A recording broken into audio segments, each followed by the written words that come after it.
ما أريد من هذا الشعب إلا أن يزيد في الحمد والشكر إلى الله عز وجل، ويزيد من محبة الوطن، ويزيد من العمل ومضاعفة العمل لما يسعى فيه من خير له وللدولة والأهل. هذا اللي أنا أدوره من الشعب، وربنا إن شاء الله يوفقنا جميعا على ما يحب ويرضى.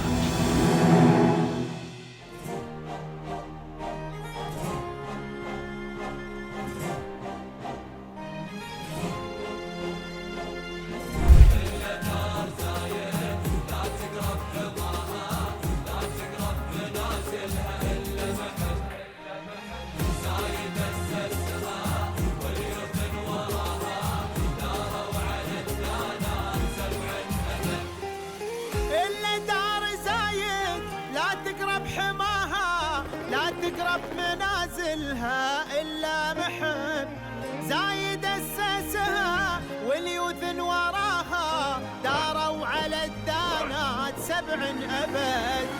I'm really thankful from my heart that I'm very fortunate enough to start a business in UAE. I have business in other countries, but doing a business in UAE is so peaceful. The process is very simple. The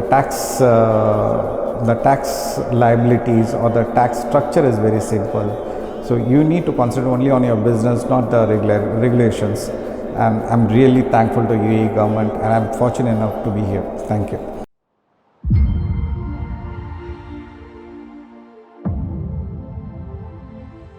Hello and welcome to our program. So today we are glad to have Mr. Navinchandar, and he is the founder and CEO of Alcon Cybersecurity.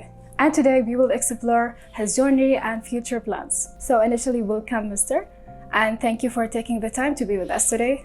Thank you very much. Thank you for inviting me. So initially, could you talk about your professional career and what certification did you have? I've been into cybersecurity almost for 25 years. I've been working with Do Telecom, Geo Telecom, Tata Communications, Wipro. I've been part of lots of organizations. And in cybersecurity, I've been working in almost each and every area. So I have a wide range of experience in cybersecurity. And certification, I am CISSP, I am TOGAF, I am COBIT, I did lots of certifications. So every year we plan to do certain certifications. As security evolves, we need to keep into the phase. So we keep doing certifications. So what impressed you to start your Alcon cybersecurity? As I told, I've been working for 25 years. I've been lucky to be part of really large, complex projects, cybersecurity projects. The one thing I understand in cybersecurity is the constant demand of good cybersecurity experts who can understand 360 degrees. And that was my, and all these years, even last 5-10 years when I was working, I never found a proper, there's always constant, we've been hunting all over the world for best cybersecurity experts to deliver a complex project, and that's a huge demand in the market. And that's the reason I started this. I saw a very good opportunity, so I started Alcon Cybersecurity, and that's the inspiration. So how do your certification help to provide your business? Now when you do multiple certifications, it's a framework. Multiple frameworks are there, so to improve your security postures. So when you do multiple certifications and multiple frameworks, you can mix and match and tailor to your custom requirement for your customers. So that helps you, gives you a cutting edge where you can pick and choose with different frameworks and create your own framework for the customer need. So could you talk about your challenges which face you in your career and your business? Challenges? I think there's a lot of challenges, yeah. The one is skill set. There is a huge demand of skill set, and you don't have a proper skill set. So to mitigate that, we come up with a plan like we need to hire an engineer who are 5 to 7 years experience. We train them for for 6 months before they start doing their job. And I started this company maybe 3 years back, but in the first year I spent more than 200,000 USD just on training of my engineers and get certification. That's a huge challenge. You need to understand. Yeah. So could you talk about your key supporters, how their support help you in your career? I have mentors in every career of my cybersecurity journey. I really have few mentors with me, and these mentors been my pillar, and they've been guiding me all throughout. So when I did cross 25 years, they said now it's a time to start your own entrepreneurship, and there is a huge demand, and their ideas, values, their experience, it's a real support for me. So may God bless them. And in fact of the challenges that you face, what are the biggest cybersecurity risks? Cybersecurity risk, there are so many risks. So in past few years, there are few risks I'll point out. One is ransomware attack. So this ransomware attack, cloud security, and one prominent is coming up in last few years is supply chain attacks, third-party risk mitigation. When you say ransomware attack, what is ransomware attack?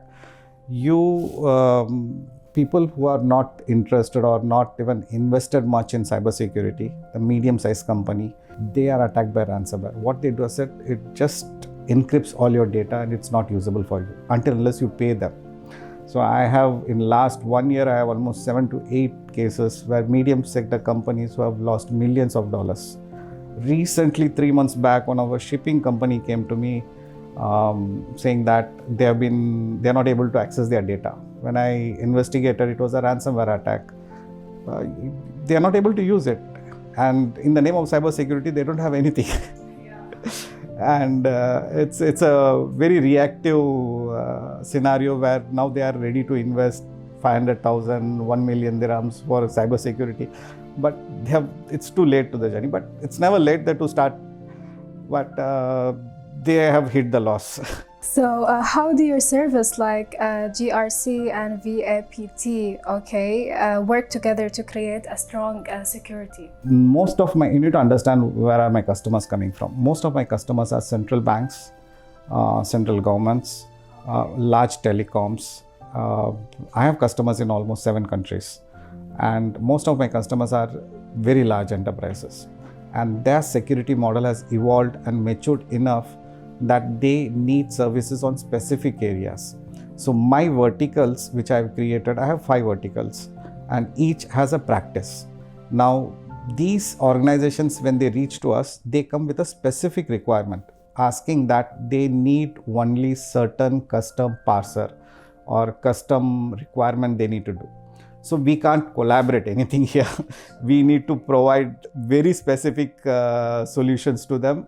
And we are very fortunate, and we are ahead of the game on that. Okay, how does Alcon stay ahead of near cyber threats? So we have a pool of team who continuously monitor threat intelligence and cyber attacks happening all over the world. So, and we are collaborated with OEMs, and we are also collaborated with certain agencies to give us threat intelligence. So this intelligence, what we do, we collect it, we create it, we customize it and provide it to the customer. And we need to keep evolving and keep investing on that. And this is a non-billable resources. This resources which I am talking about is a value-add services to be ahead of competition. So Mr. Could you talk about the biggest risk that business face today? So most of the cybersecurity attacks happen to the third-party risk management, because the vendors, most of the hackers understand that getting into a large organization is not easy. So easiest way is to get into third-party vendor management. So they attack the third-party vendor to get into to penetrate a cybersecurity attack into the biggest organizations. So as of today, we have prominently 3-4 areas where we need to address. One is ransomware, third-party risk management, and third is cloud security. I think there's a whole frames. Okay, instead of that, how you keep giving a good service for the clients while you have all of that? Today, I'll tell you certain examples. We have offices in 3 countries and customers in 7 countries. Today, if you understand NPCI, National Payment Corporation of India, is one of the digital payment of India. So if national payment is down, the whole India is down. There will be not a single payment will be processed there. It's a big risk. And last month, August 15th was the Independence Day. They called us that they need our support to protect them because they are expecting lots of attack from neighboring countries and all over the world. So we are providing, so it's a pride for us to provide services to those countries, and we do free of charges for certain periods. So there are lots of risks are there, and we are doing services to them. So what is your future goal? We are developing certain products for cybersecurity based on AI. We are planning to release in the market in the first quarter of 2025. We are also getting into distributions. We are getting into services. We are opening offices in East Africa now. If you want to talk about your new goals, you can just talk about it or give us some idea. Goals, the product-based company, I'm also talking to a few more OEMs. In India, there are 4 more OEMs, and Europe, there are 1 or 2 OEMs who have their own specialized product. So we have a GRC product with us, home built product. So we are planning to combine all this product and bring it to the market as a super product. So Mr. Could you tell us what is your opinion in the succeed for today? Success has different meaning. For me, success is contentment. When you say contentment, the people working in your company should be happy, providing them a better life, providing them a better environment to work, seeing them, giving a proper growth to them. And that is a success to me. I don't need a 300, 400 people company, at least even a 100 company, they all should be happy. So Mr. What is your advice for young people? They want to open a new business like your business. The advice for the younger people who wanted to start their business is, starting a business is very easy in UAE or any part of the world. It may be little different for each and every region, but starting a business is very easy. But you need to have a strong technical team who will support, who depends on you, because it's a teamwork to run a company. You need to have a strong team who believes in your vision, and that will be your success. So Mr. we need a thankful message from heart to heart for UAE leaders, for them support. I'm really thankful from my heart that I'm very fortunate enough to start a business in UAE. I have business in other countries, but doing a business in UAE is so peaceful. The process is very simple. The tax liabilities or the tax structure is very simple. So you need to concentrate only on your business, not the regulations. And I'm really thankful to UAE government, and I'm fortunate enough to be here. Thank you. It's an amazing answer, actually. Thank you, or as I say, thank you for taking the time to be with us today. We're glad to have you. Thank you so much. Thank you. Thank you very much. Thank you, everybody, and thank you for watching. See you next week.